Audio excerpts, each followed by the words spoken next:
Estamos aqui em mais um episódio dos diálogos sobre temas contemporâneos que temos feito. E hoje eu estou muito feliz de receber aqui em Curitiba um amigo de longa data, um cara que eu respeito e admiro bastante, o Eduardo Schember, que é neurocientista, tem na sua trajetória acadêmica Universidade Federal de São Paulo, USP, foi fazer um pós-doutorado em Londres e é considerado um dos grandes pesquisadores brasileiros e até mundiais da ciência psicodélica, medicina psicodélica.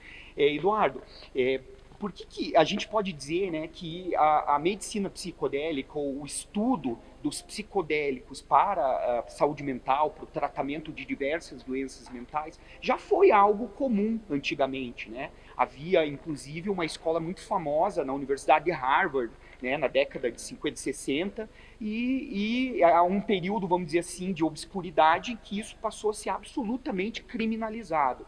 Você pode dizer para a gente, primeiro, o que é basicamente a medicina psicodélica e por que há o que alguns autores e muitos estão dizendo aí hoje de renascença psicodélica? Por que isso tem voltado com tanta força?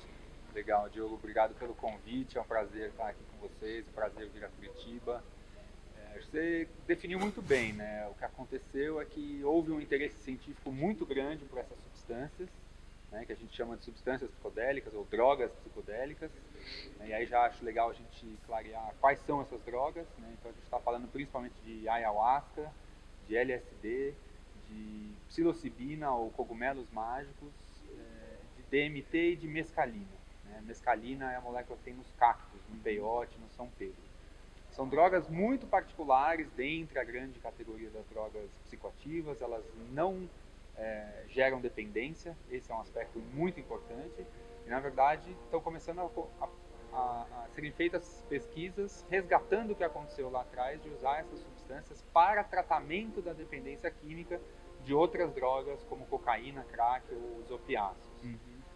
Os psicodélicos são drogas que têm um histórico interessantíssimo, culturalmente muito rico, porque na forma dos cogumelos e das plantas elas têm um uso ancestral, né, principalmente nas comunidades indígenas de toda a América Amazônica, na América Andina, na América Central, América do Norte também.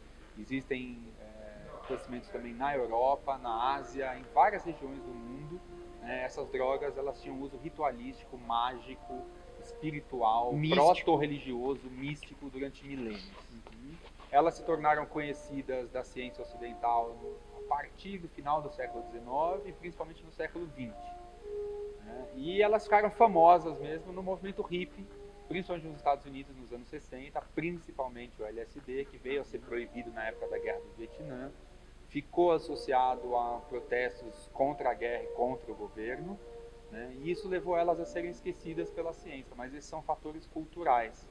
O que pouca gente sabe é que antes da proibição foram feitos muitos estudos científicos com essas substâncias, e só sobre o LSD tinham 1000 artigos científicos publicados antes da proibição da droga dentro da psiquiatria, e a grande maioria considerava que essas substâncias tinham grande potencial terapêutico para diversas situações, principalmente dentro da psiquiatria. Então eu vou puxar um gancho a partir dessa tua fala, que é muito interessante, para te fazer a seguinte pergunta.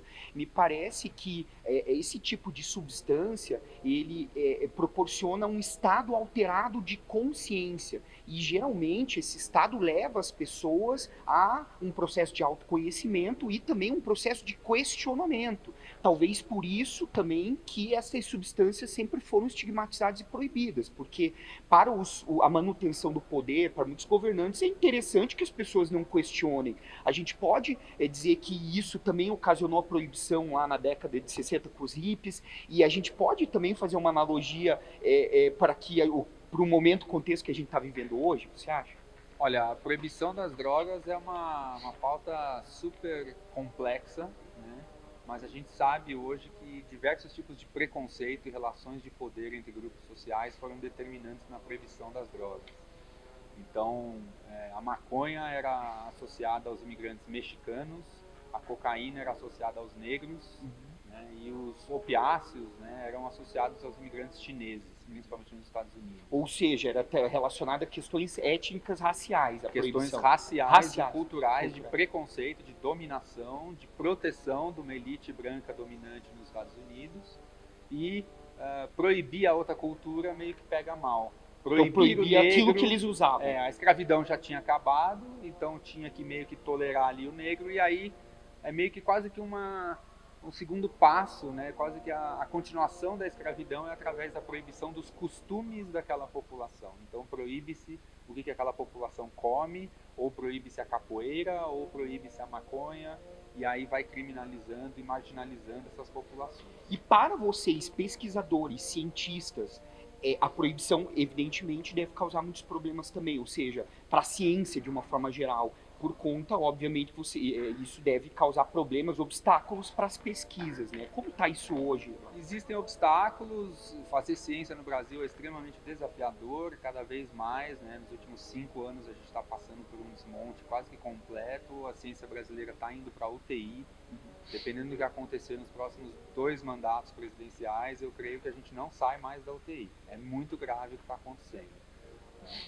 Fora isso, quando a gente vai trabalhar numa área como essa, a proibição traz sim certos obstáculos, mas o que é mais importante é que ela não impede a pesquisa científica. Graças a pessoas como você, né? Guerreiros. Não, a gente se esforça bastante, mas a legislação, ela reconhece a necessidade do estudo científico dessas drogas, seja para saber o que elas trazem de perigo para as pessoas, o que trazem de risco, seja para saber se elas têm algum potencial útil para a sociedade. E é através da pesquisa científica que a gente chega lá. Acontece que até dentro de universidades, setores acadêmicos, comitês de ética, tem gente que acha que as drogas proibidas não podem ser pesquisadas. E isso é errado. Existe uma série de regulamentações e leis no Brasil, a Anvisa controla isso e a Anvisa regulamenta e permite a pesquisa científica dentro de certas circunstâncias, que é o que a gente tem feito e tem conseguido trabalhar. Perfeito. Então, para encerrar, eu gostaria de pedir para você, veja só, Eduardo, ao conhecer e acompanhar a tua pesquisa, teu trabalho, uma das coisas que mais me chamava a atenção é o tratamento para doenças, né, que hoje são muito disseminadas, infelizmente. Eu queria que você pensalasse um pouco para a gente, para quem está nos escutando, o papel dos psicodélicos, ou que dizem que pode ser tem um papel muito promissor na cura da depressão, no tratamento da depressão. Antes de ter esse papo contigo, eu conversava com um grande amigo meu da Universidade de Brasília, dizendo que lá é quase todo semestre os estudantes têm suicídio, né? E a gente nunca viu, né, a disseminação de tantos problemas de saúde mental no mundo contemporâneo. Então, diante disso, talvez a medicina psicodélica adquira uma importância, uma relevância ainda maior, uma promissora, Perfeito, né? Essa é a esperança, né? A gente vive um momento particularmente muito difícil em termos de saúde mental. A Organização Mundial da Saúde projeta que os transtornos mentais vão ser o grande desafio de saúde mundial nesse século XXI.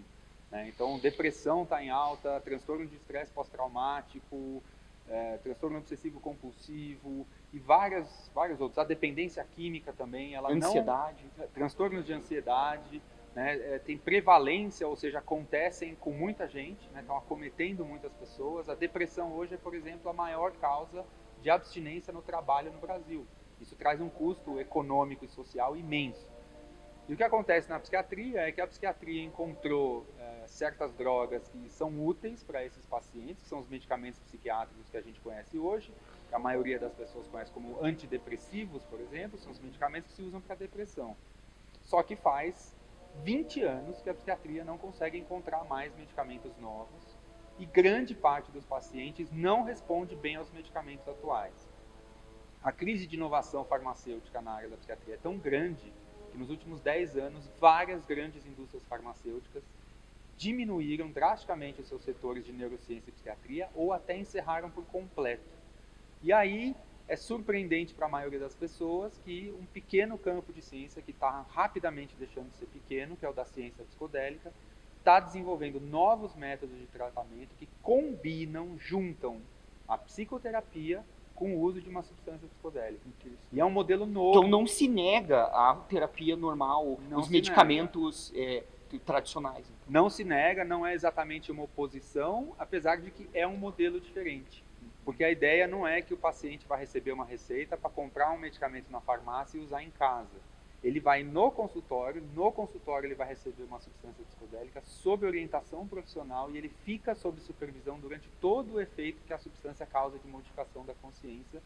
Em alguns modelos, é feito terapia durante os efeitos da substância, em outros modelos é feito terapia antes, durante e depois. Ou seja, E é essa combinação de Perfeito. psicologia com psiquiatria que está trazendo resultados extremamente benéficos e inovadores para populações que passam por transtornos muito graves e que não está se conseguindo tratar de outras formas. Ou seja, é um tratamento, são pesquisas científicas, é um tratamento controlado, Exato. Enfim. E agora, uma coisa, ouvindo você falar, faz sentido falar que algumas substâncias psicodélicas levam a uma cura, uma desnecessidade de uso de outros medicamentos e que por isso não haveria interesse da indústria farmacêutica em investir nesse tipo de pesquisa? Isso tá começando a acontecer, né? Muitas das questões psiquiátricas são ditas que não tem cura, porque os medicamentos eles aliviam sintomas e a pessoa vai tomar por anos, né? Às vezes décadas. Esse é, na verdade, um dos maiores riscos da psiquiatria atual, porque essas substâncias são pesquisadas e investigadas para uso de alguns meses. Nenhum estudo de psiquiatria dura mais de 6 meses administrando medicamento para o paciente. E quando chega na prática clínica, toma por anos ou décadas e aí acumulam efeitos colaterais, efeitos adversos. Né? A medicina psicodélica consegue resolver isso porque o medicamento é utilizado poucas vezes, em alguns casos apenas uma vez, com um monte de psicoterapia antes e depois, em outros casos 2 ou 3 sessões de medicina psicodélica, com várias sessões de psicoterapia mais convencional, né? Tudo monitorado dentro do consultório. Então a ocorrência de efeitos ruins e adversos diminui bastante, isso traz mais segurança. Perfeito. Poxa, Eduardo, eu gostaria de agradecer imensamente pela tua contribuição. Eu acho que a gente vai divulgar aqui também um pouco do teu trabalho, Legal. da tua pesquisa, convidando todo mundo que tiver interesse em se aprofundar, em acompanhar também. Eu desejo muita sorte, muito sucesso, porque o teu trabalho é absolutamente relevante para o nosso país e para o mundo em que a gente vive. Eu que agradeço. Quem tiver interesse pode visitar nosso site www.medicinapsicodelica.org.br. Tá aí, galera. Muito obrigado e até a próxima. Valeu demais. Obrigado.